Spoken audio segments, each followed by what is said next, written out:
Hi India clicks viewers. എല്ലാവർക്കും ഇപ്പോൾ ചിലവർക്കൊക്കെ എന്നെ പരിചയം ഉണ്ടാകും. വെറുതെ അല്ല ഭാര്യയിലെ മണികണ്ഠൻ എന്ന് പറഞ്ഞ മിക്കവർക്കും പരിചിതമാണ്. ദൈവാദിനം കൊണ്ട് ഞാൻ ഇന്നിപ്പോൾ ഒരു ഹീറോ ആയിട്ട് ഒരു മെയിൻ പടം ചെയ്യാണ്. വിരൽത്തുമ്പിൽ എന്നാണ് പടത്തിൻ്റെ പേര്. സ്റ്റിൻറോയ് എന്ന് പറഞ്ഞൊരു പുതിയ സംവിധായകനാണ്. വളരെ ഹ്യൂമറായിട്ട് തന്നെ ത്രൂ ഔട്ട് ഹ്യൂമർ പോകുന്നൊരു, എനിക്കൊന്ന് കണ്ടിന്യൂസ് ഹ്യൂമർ, അവസാനം ഒരു വേറൊരു ട്വിസ്റ്റിലേക്ക് പോകുന്നൊരു പടമാണത്. കുറേ എനിക്കൊന്ന് ഒരു കാലങ്ങൾക്ക് ശേഷമാണ് ത്രൂ ഔട്ട് ഹ്യൂമർ ഒരു പടം. മറ്റേതിൽ എന്തെങ്കിലുമൊക്കെ ഒരു ഹ്യൂമർ, അങ്ങനെയല്ലേ, ത്രൂ ഔട്ട് ഹ്യൂമറാണ്. അവസാനം വലിയൊരു ട്വിസ്റ്റാണ്. എന്തായാലും എല്ലാവരും ഈ പടം കാണണം, ഞങ്ങളെ പ്രോത്സാഹിപ്പിക്കണം. എല്ലാം ഇത് പ്രവർത്തിക്കുന്നവരെല്ലാവരും പുതിയ ആയിട്ട് വന്നവരാണ്. സ്റ്റിൻറോയ്, അതേപോലെ തന്നെ camera DOP Midhun, art director Sony, അങ്ങനെ എല്ലാവരും. അപ്പോൾ ഞങ്ങളെല്ലാവരും അനുഗ്രഹിക്കണം, ഈ പടം എല്ലാവരും കാണണം. ഞങ്ങളുടെ ആദ്യത്തെ ഒരു സംരംഭമാണ്. എല്ലാവരുടെയും പ്രാർത്ഥനകളുണ്ടാവണം. ഇത് ഞങ്ങളുടെ പടത്തിൻ്റെ ഡയറക്ടറാണ്. സ്റ്റിൻറോയ് എന്നാണ് ഇദ്ദേഹത്തിൻ്റെ പേര്. ധാരാളം ഫെസ്റ്റിവൽ സിനിമയൊക്കെ ചെയ്തിട്ടുള്ളതാണ്. ആദ്യമായിട്ടാണ് ഒരു കൊമേഴ്സ്യൽ, 100% കൊമേഴ്സ്യൽ ആദ്യമായിട്ടാണ് അല്ലേ? എന്തായാലും ഇന്ത്യ ക്ലിക്സ് വ്യൂവേഴ്സിന് വേണ്ടിയിട്ട് സാറാ ഇതൊന്ന് ഒരു എക്സ്പീരിയൻസ് പറയും. സിനിമയുടെ എക്സ്പീരിയൻസ് എന്ന് പറഞ്ഞാൽ ഒരു 18-19 വർഷമായിട്ട് മലയാള സിനിമ അല്ലെങ്കിൽ ഇന്ത്യൻ സിനിമ, അത് ഹിന്ദി പടം, തമിഴ്, കന്നഡ, ഒത്തിരി പടങ്ങൾ ഞാൻ ചെയ്തിട്ടുണ്ട്. മേക്കപ്പിലായിരുന്നു എൻ്റെ സംഭവം. ഒരു ക്രിയേറ്റിവിറ്റി മേക്കപ്പ് എന്ന് അറിയപ്പെടാനാണ് എനിക്ക് ആഗ്രഹം ഉണ്ടായിരുന്നത്. അല്ലാതെ ഒരാളുടെ കോപ്പി ചെയ്തിട്ട് ഒരു ആശാൻ്റെ കീഴിൽ നിന്നിട്ട് പഠിക്കുക, അത് തന്നെ കോപ്പി ചെയ്ത് ചെയ്യുക, അല്ലെങ്കിൽ അതിൻ്റെ ഡ്യൂപ്ലിക്കേറ്റ് ചെയ്യാമെന്നൊരു സംഭവം എനിക്കുണ്ടായിരുന്നില്ല. ക്രിയേറ്റ് മേക്കപ്പ് എങ്ങനെ ചെയ്യാൻ പറ്റും, ഒരു പുതിയൊരു സംഭവത്തെ എടുത്ത് നമുക്ക് ചെയ്യാൻ പറ്റും. ഒരാൾ കണ്ടാൽ അത് കൊള്ളാം എന്ന് പറയുന്ന രീതിയിലേക്ക് എങ്ങനെ പോകാൻ പറ്റും എന്നായിരുന്നു എൻ്റെ വർക്ക്. അപ്പം ഈ എന്താ പറയുക, അതിന് വേണ്ടി കുറേ ഡെഡിക്കേഷൻസ്, ഒത്തിരി സംഭവങ്ങൾ കാണണം, പഠിക്കണം, ഒത്തിരി സിനിമകൾ കാണണം, രീതികൾ നോക്കണം എന്നൊരു സംഭവത്തിലായിരുന്നു നമ്മൾ കാണാൻ പറ്റും.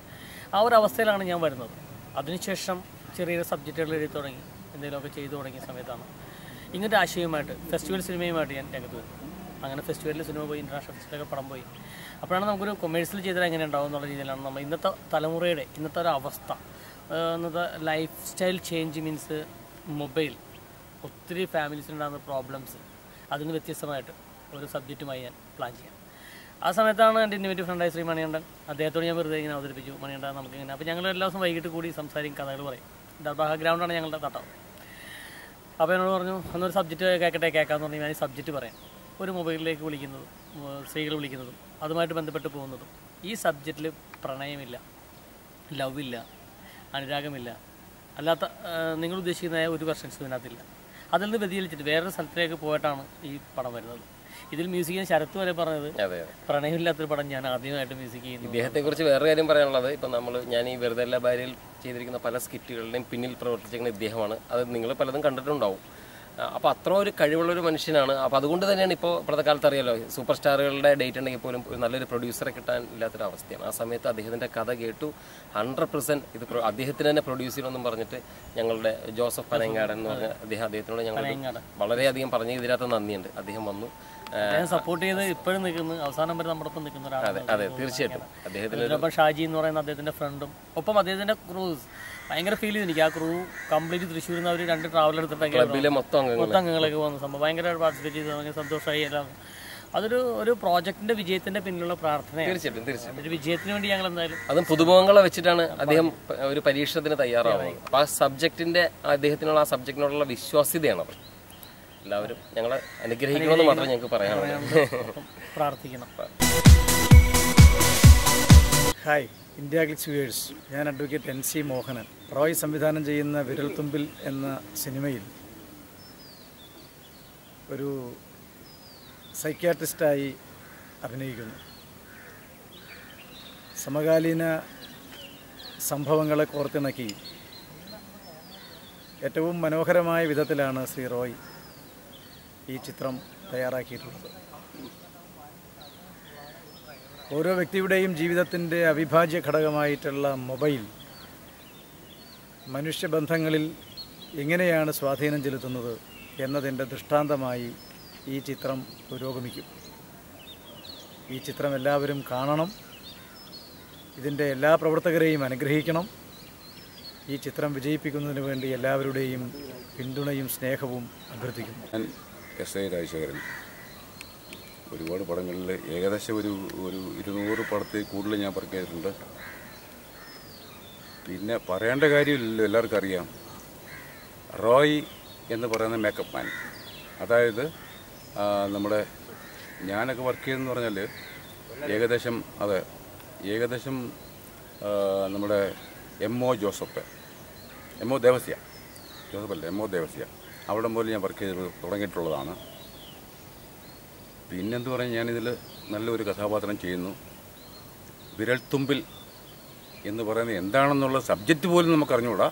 പക്ഷേ കഴിവുള്ള ഒരു ഡയറക്ടർ തന്നെയാണ് നമ്മളെ റോയ് മേക്കപ്പ് മാൻ.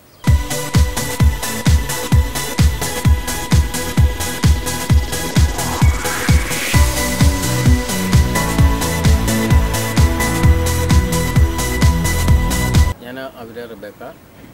ഞാൻ ബേസിക്കലി ഒരു ഡോക്യുമെൻ്ററി ഫിലിം മേക്കറാണ്.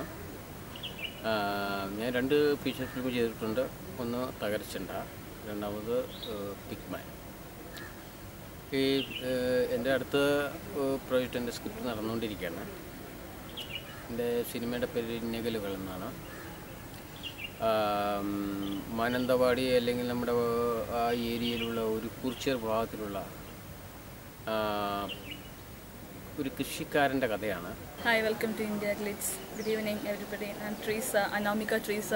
ഞാനിപ്പോൾ നിൽക്കുന്നത് DD റിട്രീറ്റിലാണ്, ഇവിടെ തമ്മനത്ത്. ഇന്നെൻ്റെ ഫിലിമിൻ്റെ സെക്കൻഡ് മൂവിയുടെ പൂജയായിരുന്നു. ഫിലിമിൻ്റെ പേര് വിരൽത്തുമ്പിൽ. ഒത്തിരി പേരുണ്ട്. ഡയറക്ടർ, ഫിലിം ഫീൽഡിൽ ഒത്തിരി വർഷങ്ങളുള്ള ഡയറക്ടർ റോയ് സാറാണ് ഇത് ഡയറക്റ്റ് ചെയ്യുന്നത്. ജോസ് സാറാണ് ഇത് പ്രൊഡ്യൂസർ. ഇതിൻ്റെ 2ാമത്തെ മൂവിയാണ്. ഞാൻ ആദ്യം ചെയ്തിരിക്കുന്ന മൂവി ഉടനെ 3 മാസങ്ങൾക്ക് ശേഷം റിലീസാണ്. ഡയറക്ടർ കുഞ്ഞുമൂസാറിൻ്റെ മൂവിയാണത്. തമിഴിലും മലയാളത്തിലും ഒരുപോലെ ഇറങ്ങുന്നു ഫിലിം. അതിലൊരു ഹീറോയിനായിട്ടാണ് ഞാൻ ചെയ്യുന്നത്. ഇതിലും 5 ഹീറോയിൻസിൽ ഒരാളായിട്ടാണ് ഞാൻ ചെയ്യുന്നത്. പുറത്തുനിന്ന് ഇവിടെ വന്നിരിക്കുന്ന, ജോലി ചെയ്യാൻ വന്നിരിക്കുന്ന ഒരു പെൺകുട്ടിയായിട്ടാണ് ഇത് ചെയ്യുന്നത്. ശ്വേത മേനോൻ, ശ്വേത ചേച്ചി ഇതിലൊരു മെയിൻ ക്യാരക്ടർ ചെയ്യുന്നുണ്ട്. പിന്നെ വെറുതെയല്ല ഭാര്യയിലെ ലീഡിങ്, ഇപ്പോൾ ഫൈനൽ കണ്ടസ്റ്റൻ്റായ മണിച്ചേട്ടൻ ഇതിനകത്തൊരു ക്യാരക്ടർ ചെയ്യുന്നുണ്ട്, മണികണ്ഠൻ. എൻ്റെ പേര് തോമസ് മാളക്കാരൻ. ഒരു 22 വർഷത്തോളമായിട്ട് നാടകരംഗത്താണ് വർക്ക് ചെയ്യണത്. നാടകത്താണ് ഒരു 90ഓളം നാടകങ്ങൾ ഇതുവരെ എഴുതി അവതരിപ്പിച്ചിട്ടുണ്ട്. ഇപ്പോൾ വിരൽത്തുമ്പിൽ എൻ്റെ ആദ്യത്തെ തിരക്കഥയാണ്. വളരെ കാലിക പ്രസക്തമായിട്ടുള്ള ഒരു സബ്ജക്റ്റാണ്. അതുകൊണ്ട് തന്നെ ഏറ്റവും മികച്ച രീതിയിൽ ഇതെഴുതാനുള്ള ഒരു ശ്രമമാണ്. തീർച്ചയായും ഒരു കാര്യം പറയാൻ പറ്റും, ഈ സിനിമ നിങ്ങളെ ഒരിക്കലും നിരാശപ്പെടുത്തില്ല.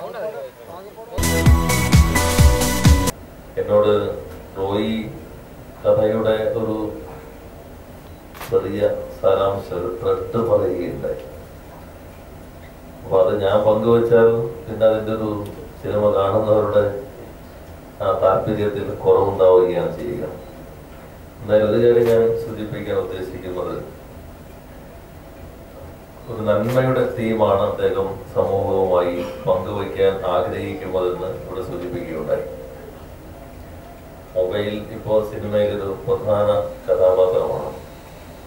മൊബൈൽ ഒരു ടേണിംഗ് പോയിന്റായ സിനിമയാണ്. മലയാളത്തിലെ ആദ്യത്തെ 50 കോടി സിനിമ. 50 കോടി സിനിമയിൽ ആദ്യമായിട്ടാണ് ഇപ്പോൾ മലയാളത്തിലൊരു സിനിമ കയറിയിട്ടുള്ളത്. അത് ടേണിംഗ് പോയിന്റും മൊബൈലാണ്. ദൃശ്യം നമുക്കെല്ലാവർക്കും അറിയാം. ഇവിടെയും മൊബൈൽ തന്നെയാണ്. മൊബൈൽ സാധാരണ സിനിമയിലും സാഹിത്യത്തിലും ചർച്ച ചെയ്യുന്നതിൽ നിന്ന് വ്യത്യസ്തമായി നന്മയുടെ സന്ദേശങ്ങളിലൂടെ വികസിക്കുന്ന ഒരു പ്രമേയത്തെയാണ് ഇവിടെ പിന്തുടരുന്നത്. അത് നന്നായി ചർച്ച ചെയ്യുന്ന ഒരു സിനിമയായി മാറട്ടെ എന്ന് ഞാൻ ആശംസിക്കുന്നു. ഈ ആദ്യ ഒരു സിനിമ പ്രവർത്തകനായിട്ട് നമുക്ക് കാണില്ല, ഒരുപാട് സിനിമയിൽ മേക്കപ്പാനായിട്ട് വന്നിട്ടുള്ളതാണ്. അപ്പോൾ സിനിമയുടെ എക്സ്പീരിയൻസ് എന്തായാലും നമുക്ക് ഈ സിനിമയിൽ നമുക്ക് കാണാൻ പറ്റും. സിനിമയിലെ മേക്കപ്പ് എന്ന് പറയുന്നത് ചില്ലറ കാര്യമൊന്നുമില്ല. സാധാരണ നമ്മൾ മേക്കപ്പ്, സംഗീത സംവിധായകൻ, art director, makeup, cameraman, director, ഇതിൽ നിന്നാണ് നമ്മൾ നല്ലൊരു സിനിമ ഫോം ചെയ്യുന്നത്. ആ അർത്ഥത്തിൽ റോയ്ക്ക് നല്ലൊരു സിനിമ ഇതിൽ നിന്ന് ഉണ്ടാക്കാൻ പറ്റും. പിന്നെ നമ്മുടെ ഈ അടുത്ത കാലഘട്ടത്ത് ന്യൂ ജനറേഷൻ സിനിമ എന്ന് നമ്മൾ പറഞ്ഞു വരുമ്പോൾ തന്നെ 2 കാര്യം നമുക്ക് ബോധ്യപ്പെടും. സാങ്കേതിക വിദ്യയുടെ നമ്മുടെ ഏറ്റവും കൂടുതലുള്ള ഏറ്റവും നമുക്ക് സാധ്യത നൽകുന്നത് ഏറ്റവും പുതിയ സംവിധായകരെ ഉണ്ടാക്കുകയും പുതിയ കാഴ്ചപ്പാട് ഉണ്ടാക്കുകയും ചെറിയ സിനിമകൾ എടുത്തുകൊണ്ട് തന്നെ നമുക്ക് ഒരുപാട് ചെറുപ്പക്കാർ, ഇപ്പം നമ്മുടെ കേരളത്തിൽ തന്നെ ഒരുപാട് ഇന്റർനാഷണൽ, ഏത് മുക്കിൽ ചെന്ന ഇന്റർനാഷണൽ ഫെസ്റ്റിവലുണ്ട്. കാരണം എന്താണെന്ന് വെച്ചാൽ ലോകപ്രസിദ്ധമായ സിനിമകൾ നമ്മൾ ഏതെങ്കിലും ഒരു പഞ്ചായത്ത് വരെ ഫെസ്റ്റിവൽ കാണാം. അപ്പം അതുപോലെ തന്നെ ഈ ഡിജിറ്റൽ മേഖലകളിൽ നമുക്ക് നല്ല പുതിയ കാഴ്ചപ്പാടും ജീവിതവുമായി സമൂഹവുമായി ബന്ധപ്പെടുന്ന വിഷയങ്ങളെ ആസ്പദമാക്കിക്കൊണ്ട് ചുരുങ്ങിയ പൈസ കൊണ്ട് നല്ല സിനിമകൾ ഉണ്ടാക്കാൻ പറ്റും. അതുകൊണ്ട് കേരളത്തിൽ തന്നെ ഇപ്പോൾ ഒരുപാട് നല്ല സിനിമകൾ ഉണ്ടാകുന്നുണ്ട്. അതുപോലെ തന്നെ ഈ ടെക്നോളജിയുടെ വളർച്ച നമ്മളെ നല്ല രീതിയിൽ ഉപയോഗിക്കുകയും അതുപോലെ തന്നെ മോശപ്പെട്ട രീതിയിൽ ഉപയോഗിക്കുകയും ചെയ്യാം. അപ്പോൾ എന്തായാലും ശരി, നല്ല സിനിമകൾ ഉണ്ടാവാൻ ഈ സാങ്കേതികവിദ്യയും അതുപോലെ തന്നെ നമ്മുടെ പുതിയ ജനറേഷൻ ശക്തമായ വിഷയങ്ങൾ അവതരിപ്പിക്കുകയും ചെയ്യട്ടെ. എനിക്കൊരു കാര്യം പറയാനുള്ളത് എന്താണെന്ന് വെച്ചാൽ, സബ്ജക്റ്റ് സെലക്ട് ചെയ്തത് എന്തായാലും നല്ല ബുദ്ധിയായി. കാരണം നമ്മൾ ഒരിക്കലും ഒഴിവാക്കാൻ പറ്റാത്ത ഒരു സംഭവമായി മാറിക്കഴിഞ്ഞു മൊബൈൽ എല്ലാവർക്കും. ഇന്നിപ്പോൾ ഇവിടെ ആരുടെയും കയ്യിൽ മൊബൈൽ ഇല്ലാതെ വേണ്ട, എല്ലാവരുടെയും കയ്യിൽ ആദ്യമായിട്ടുള്ളത് മൊബൈലാണ്. പേഴ്സ് വരെ നമ്മൾ എടുക്കില്ല ചിലപ്പോൾ, മൊബൈൽ ഉണ്ടെങ്കിൽ എല്ലാ കാര്യങ്ങളും നടക്കും.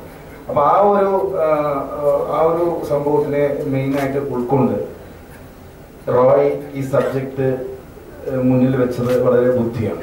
കാരണം അത് തന്നെയാണ് ഹിറ്റാക്കാൻ പറ്റുള്ളൂ ഇനി ഭാവിയിൽ. പിന്നെ റോയിനെ കണ്ടെത്തിയ ജോസഫേട്ടനും ഷാജിക്കും വലിയൊരു ഹിറ്റ് മേക്കർ അല്ലെങ്കിൽ നല്ല കഴിവുള്ള ഒരാളെ തന്നെയാണ് കണ്ടെത്തിയത് എന്നുള്ളത് എനിക്ക് നല്ല ഉറപ്പുണ്ട്. ഈ പടത്തിൽ എന്തെങ്കിലും ഒരു ഭാഗമാവാൻ പറ്റിയാൽ അതും സന്തോഷം.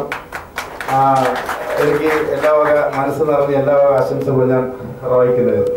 Thank you so much. ആദ്യമായി തന്നെ ഗുരുവായൂർ കേശവൻ സീരിയല് എടുക്കാനായിട്ട് സൂര്യ ടിവിയിൽ പോയി. അപ്പൊ അതിന് സ്നോട്ട് എടുക്കാനായിട്ട് എനിക്ക് ഒരു ടൈറ്റിലൊരു പേര് കൊടുക്കാനായിട്ട് എൻ്റെ ഉണ്ടായിരുന്നില്ല. അപ്പൊ എന്റെ മനസ്സിൽ തോന്നി, ഈ ഗുരുവായൂർ കേശവൻ എന്താ സീരിയലാക്കിയ എന്ന് തോന്നിയപ്പോ അതുകൊണ്ട് ഞാൻ അതിന്റെ ചെറിയൊരു പ്രമേയൊക്കെ എടുത്ത് എന്നെ കൊണ്ട് കഴിയുന്നത്ര ഒരു ശ്രമം ചെയ്തിട്ട് ആ പ്രമോ പിടിച്ച് സൂര്യ ടിവിയിൽ പോയിട്ട് സ്നോട്ട് കിട്ടാനായിട്ട് പോയി. പക്ഷെ എത്ര നല്ല ടൈറ്റില് നല്ല പേരുണ്ടായാലും സൂര്യ ടിവിയില് സ്നോട്ട് കിട്ടാനായിട്ട് ഒരു 6 മാസം, 1 കൊല്ലം, 2 കൊല്ലം പിന്നിൽ ഇരുന്നിട്ട് വേണം സ്നോട്ട് കിട്ടണമെങ്കിൽ. എന്റെ ഭാഗ്യത്തിന് തനിക്കിത് എന്നാ ടെലികാസ്റ്റ് ചെയ്യാൻ പറ്റുമെന്ന് ചോദിച്ചു. ഞാൻ പറഞ്ഞ അടുത്ത മാസം 15-ാം തീയതി ചെയ്യാന്ന് വിചാരിച്ചു. എനിക്കൊന്നും ഇതിനെപ്പറ്റി അറിയില്ലായിരുന്നു. 15-ാം തീയതി ഷൂട്ടിംഗ് ഒക്കെ തുടങ്ങി ടെലികാസ്റ്റ് ചെയ്യാനായിട്ട് നോക്കിയപ്പോ ആനയ്ക്ക് ലൈസൻസ് കിട്ടിയില്ല. ആനയുടെ ലൈസൻസ് എടുക്കാണ്ട് ഇത് ഷൂട്ട് ചെയ്ത് എന്തുകൊണ്ടാണെന്ന് ചോദിച്ചിട്ട് ടെലികാസ്റ്റ് ചെയ്യണതിന് ഒരു ചുരുങ്ങിയത് 50 ലക്ഷം രൂപയെങ്കിലും എനിക്ക് സൂര്യ ടിവിക്ക് നഷ്ടം കൊടുക്കാറോ. അത്രയും ദിവസം ആ പരസ്യങ്ങൾ ഏഡ് ചെയ്തേനെ. ടെലികാസ്റ്റിന്റെ നേരമായപ്പോ എനിക്ക് ആനയ്ക്ക് ലൈസൻസ് കൊടുക്കാനായിട്ട് നേരം ഉണ്ടായെങ്കിലും ഒന്നും ഉണ്ടായില്ല. എന്തോ ഭാഗ്യത്തിന് അതേ ദിവസം തന്നെ ഡൽഹിയൊക്കെ പോയി മേനകാന്തി കണ്ട് അതിന് ലൈസൻസ് മേടിച്ച് അത് 8:30 തന്നെ നമ്മൾ ടെലികാസ്റ്റ് ചെയ്തു. 8 ദിവസം കൊണ്ട്.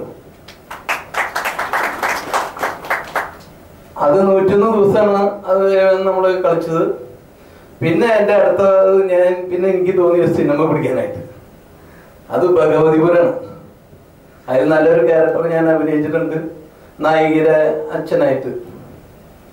പക്ഷെ പടം അധികം ആൾക്കാർ കണ്ടിട്ടുണ്ടാവില്ല. പക്ഷെ റിലീസ് ചെയ്തു, 10-30 സെഷനില് റിലീസ് ചെയ്തു. വിജയിച്ചില്ല.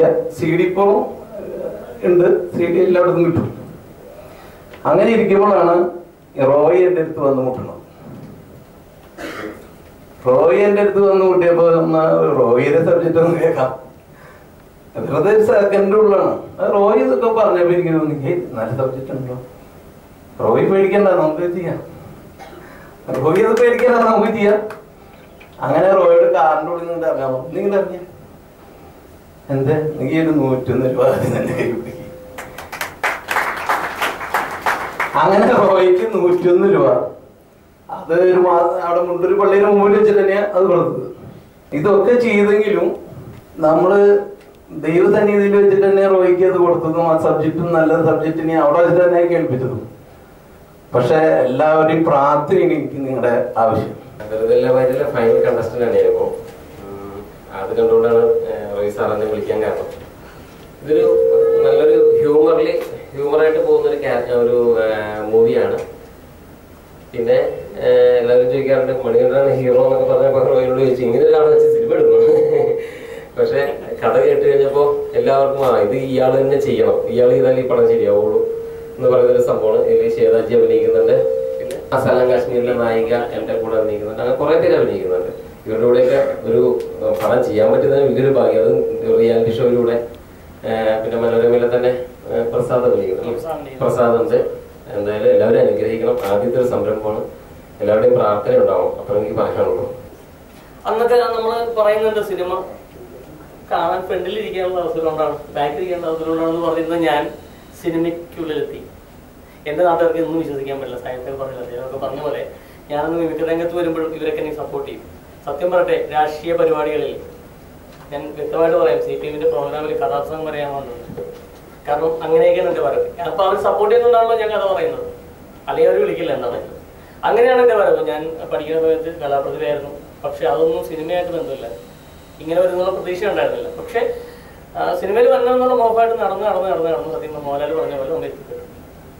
അങ്ങനെയാണ് വരവ്. ഇത്ര വർഷം മേക്കപ്പിൽ നിന്ന് ലാസ്റ്റ് പടം ട്രാക്കുകൾ വരെ ചെയ്തു. മേക്കപ്പിൽ ഞാൻ ഒത്തിരി പടങ്ങൾ നമ്മൾ ചെയ്തു.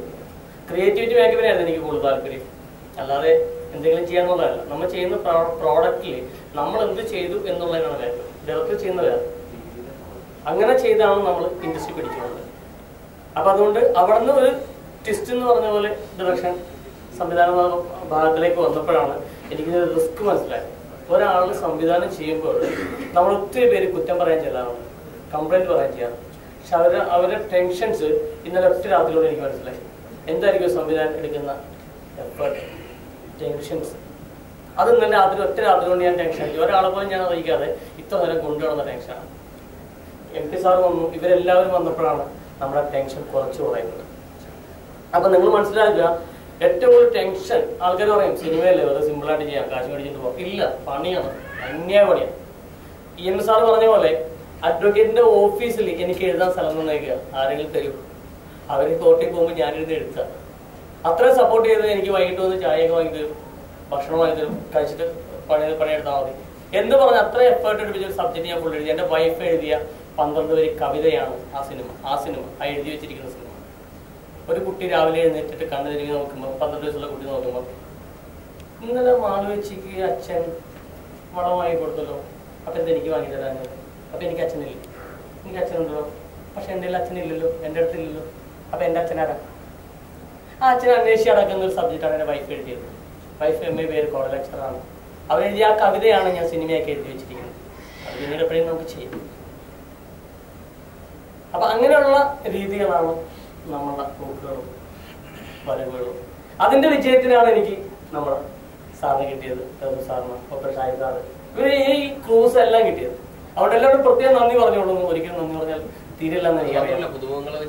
അതെ, പുതുമുഖങ്ങളെ വെച്ചാണ് ഞാൻ പടം കൂടുതൽ ചെയ്യുന്നത്, ഇതിനകത്ത് ചെയ്യുന്നത്. എല്ലാം 5 നായികമാരാണ് ഈ പടത്തിൽ. ആലോചിച്ച് നോക്കി, 5 നായിക. ഒരു നായികന് തന്നെ വയ്ക്കാൻ പറ്റുന്ന ആൾക്കാർ 5 നായികനെ വയ്ക്കാന്ന് പറഞ്ഞാൽ ആലോചിക്കുന്നത്. അപ്പൊ അത്രയും റിസ്ക് എടുത്ത് നമ്മളീ പറഞ്ഞത്. ഇപ്പൊ രാത്രി ഞാൻ പുതിയ ആളാണ്, ഏതൊക്കെ വഴിക്ക് ശരം വരും നിങ്ങൾക്ക് എല്ലാവർക്കും അറിയാം. പുതിയ ആളായാലും എല്ലാ വഴിക്കും കുന്നുകൊണ്ട് കുത്താൻ ശ്രമിക്കുന്നതാണ് ഇല്ലേ? അവിടെ എല്ലാം നമ്മൾ കടന്നു വെട്ടി വിജയിക്കുന്ന പാതയിലേക്കാണ് നമ്മൾ ശ്രമിച്ചുകൊണ്ടിരിക്കുന്നത്. അതിനാണ് നിങ്ങളുടെ പ്രാർത്ഥന എനിക്ക് വേണ്ടത്. എല്ലാവരും പ്രാർത്ഥിക്കണം, പ്രത്യേകം പറയുന്നു, എല്ലാവരും പ്രാർത്ഥിക്കണം. വേണ്ടേ? ഇതൊരു സാധാരണ പൂജയായിട്ട് നമ്മൾ കണക്കൂടുന്നില്ല. മറ്റൊരു കോമ്പയർ വന്നിട്ട് എന്തെങ്കിലും പറയുന്നു അല്ല നമ്മൾ ഉദ്ദേശിച്ചത്. നമ്മളെല്ലാവരും കൂട്ടായ്മ ചെയ്യുന്ന പ്രോജക്റ്റാണ്. ഇതിൽ ആർക്ക് വേഷം കിട്ടി, ആർക്ക് വേഷം കിട്ടില്ല, ആര് ടെക്നീഷ്യനായി എന്നുള്ളതല്ല പ്രസക്തി. നമ്മുടെ പടമാണ് അല്ലേ? അല്ലേ? നമ്മുടെ സിനിമയാണ്. ഇതായിരിക്കണം സിനിമ. ഒരു നല്ല സിനിമയ്ക്കുള്ള തുടക്കമാകട്ടെ. ന്യൂ ജനറേഷൻ സിനിമകളിലുള്ള ആഭാസങ്ങളോ വേഷം കെട്ടുകളോ ഒന്നുമില്ലാതെ നല്ല സിനിമ ഉണ്ടാക്കാൻ ശ്രമിക്കാം, ഉണ്ടാകട്ടെ എന്ന് പ്രാർത്ഥിച്ചുകൊണ്ട് ഞാൻ നിർത്തുന്നു.